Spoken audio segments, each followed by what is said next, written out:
Chapter 14. It was much the same, this memory, though the hill seemed to be a different one, steeper, and the snow was not falling as thickly as it had before. It was colder also, Jonas perceived.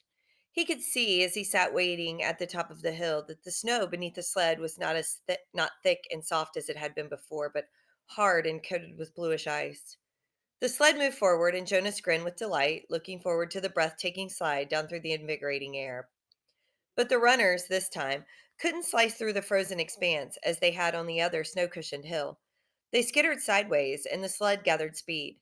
Jonas pulled at the rope, trying to steer, but the steepness and speed took control from his hands, and he was no longer enjoying the feeling of freedom, but instead, terrified, was at the mercy of the wild acceleration downward over the ice.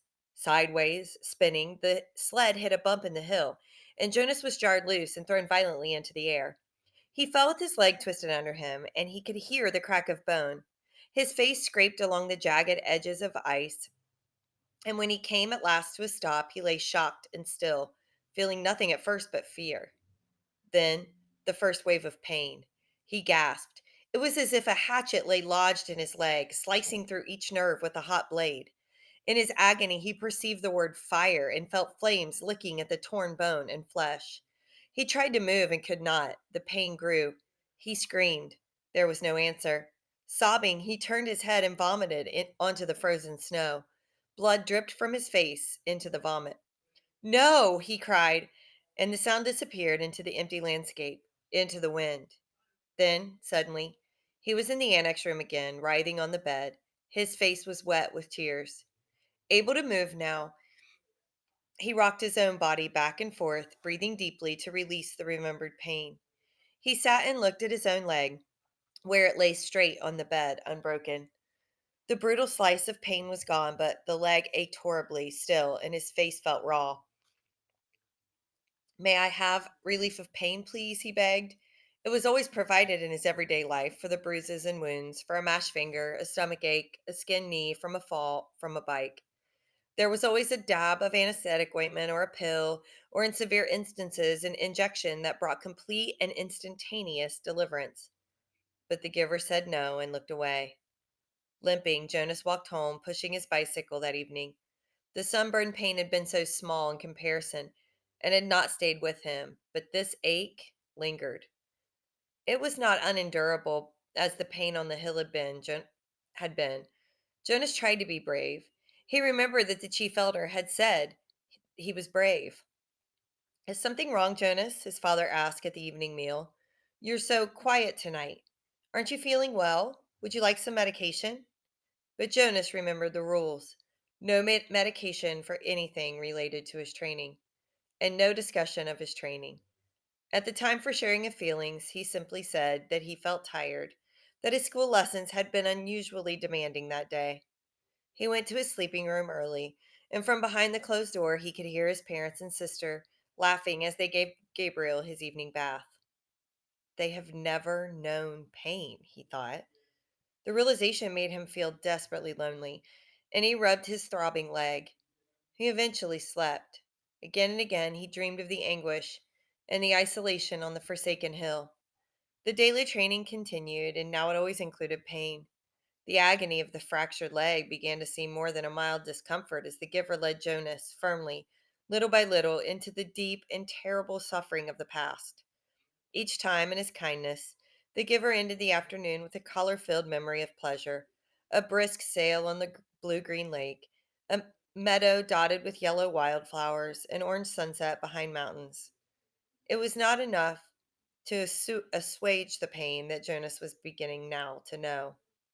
Why? Jonas asked him after he had received a torturous memory in which he had been neglected and unfed.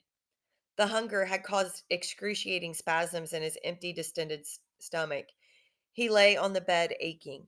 Why do you and I have to hold these memories? It gives us wisdom, the giver replied. Without wisdom, I could not fulfill my function of advising the committee of elders when they call upon me. But what wisdom do you get from hunger? Jonas groaned. His stomach still hurt, though the memory had ended. Some years ago, the giver told him, before your birth, a lot of citizens petitioned the committee of elders. They wanted to increase the rate of births.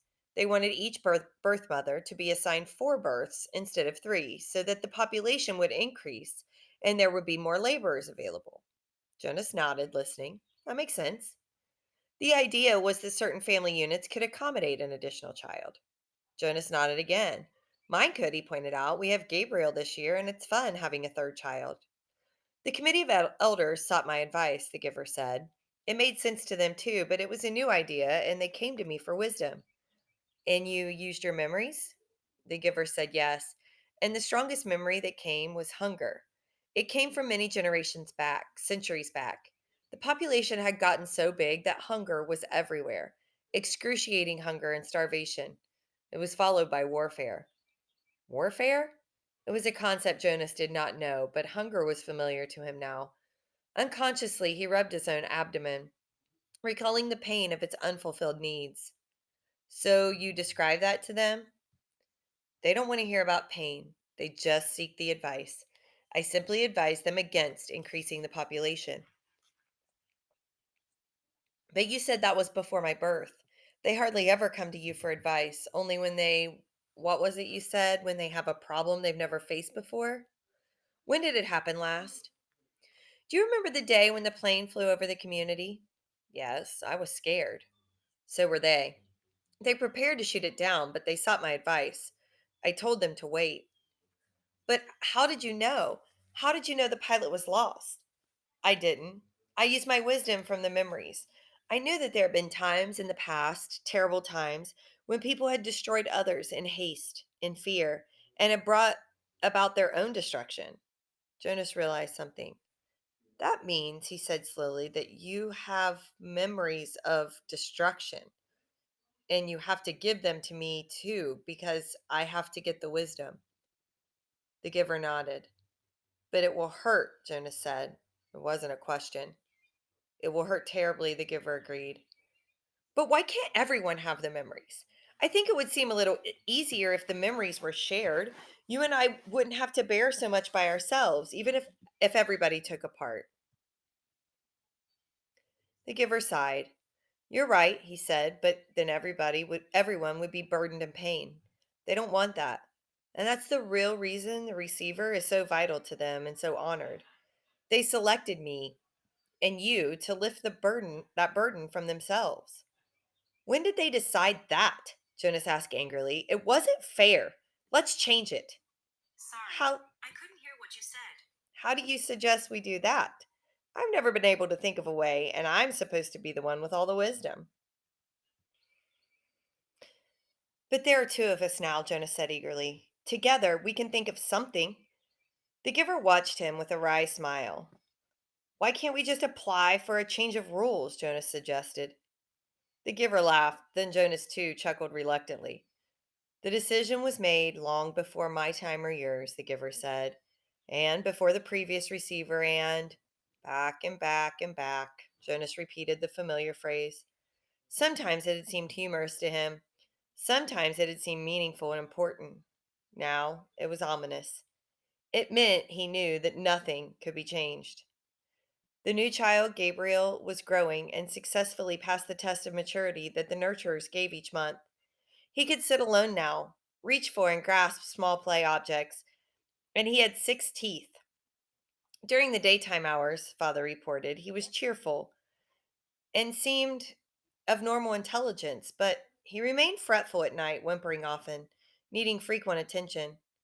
After all this extra time I've put in with him, father said one evening after Gabriel had been bathed and was lying for the moment, hugging his hippo placidly in the small crib that had replaced the basket.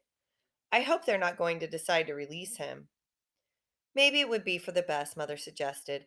I know you don't mind getting up with him at night, but the lack of sleep is awfully hard for me. If they release Gabriel, can we get another new child as a visitor? Asked Lily. She was kneeling beside the crib, making funny faces at the little one, who was smiling back at her. Jonas's mother rolled her eyes in dismay. No, father said, smiling. He ruffled Lily's hair. It's very rare. Anyway, that a new child's status is as uncertain as Gabriel's. It probably won't happen for a long time. Anyway, he sighed, they won't make the decision for a while. Right now, we're all preparing for a release we'll probably have to make very soon. There's a birth mother who's expecting twin males next month. Oh dear, Mother said, shaking her head. If they're identical, I hope you're not the one assigned. I am. I'm next on the list. Just to be nurtured and to be released. Usually not hard, though. Usually it's just a matter of birth weight. We release the smaller of the two. Jonas, listening, thought suddenly about the bridge and how standing there, he had wondered what lay elsewhere. Was someone there waiting who would receive any release when? Would it grow up elsewhere, knowing everyone in his community lived a being who looked exactly the same? From a tiny, fluttering hope that he knew was quite foolish. He hoped that it would be Larissa waiting. Larissa, the old woman he had bathed. He remembered her sparkling eyes, her soft voice, her low chuckle. Fiona had told him recently that Larissa had been released at a wonderful ceremony. But he knew that the old were not given children to raise. Larissa's life elsewhere would be quiet and serene as befit the old. She would not welcome the responsibility of nurturing a new child who needed feeding and care and would likely cry at night. Mother, father, he said, the idea coming to him unexpectedly, why don't we put Gabriel's crib in my room tonight? I know how to feed and comfort him, and it would let you and father get some sleep. Father looked doubtful. You sleep so soundly, Jonas. What if his restlessness didn't wake you? It was Lily who answered that. If no one goes to tend Gabriel, she pointed out, he gets very loud. He'd wake all of us if Jonas slept through it. Father laughed. You're right, Lily Billy. All right, Jonas, let's try it just for tonight. I'll take the night off and we'll let Mother get some sleep too. Gabriel slept soundly for the earliest part of the night. Jonas, in his bed, lay awake for a while. From time to time, he raised himself on one elbow, looking over at the crib. The new child was on his stomach. His arm relaxed beside his head, his eyes closed, and his breathing regular and undisturbed. Finally, Jonas slept too. Then, as the middle hours of the night approached, the noise of Gabe's restlessness woke Jonas. The new child was turning under his cover, flailing his arms, and beginning to whimper. Jonas rose and went to him. Gently, he patted Gabriel's back. Sometimes that was all it took to lull him back to sleep, but the new child still squirmed fretfully under his hand. Still patting rhythmically, Jonas began to remember the wonderful sail that the giver had given him not long before. A bright, breezy day on a clear turquoise lake, and above him the white sail of the boat billowing as he moved along in the brisk wind. He was not aware of giving the memory, but suddenly he realized that it was becoming dimmer, that it was sliding through his hand into the being of the new child. Gabriel became quiet. Startled, Jonas pulled back what was left of the memory with a burst of will. He removed his hand from the little back and stood quietly beside the crib. To himself, he called the memory of the sail forward again. It was still there, but the sky was less blue, the gentle motion of the boat slower, the water of the lake more murky and clouded. He kept it for a while, soothing his own nervousness at what had occurred, then let it go and returned to his bed. Once more, toward dawn, the new child woke and cried out. Again, Jonas went to him. This time, he quite deliberately placed his hand firmly on Gabriel's back and released the rest of the calming day on the lake. Again, Gabriel slept. But now Jonas lay awake thinking. He no longer had any more than a wisp of the memory, and he felt a small lack where it had been. He could ask the giver for another sail, he knew, a sail perhaps on ocean next time. For Jonas had a memory of ocean now and knew what it was. He knew that there were sailboats there, too, in memories yet to be acquired. He wondered, though, if he should confess to the giver that he had given a memory away. He was not yet qualified to be a giver himself, nor had Gabriel been selected to be a receiver. That he had this power frightened him. He decided not to tell.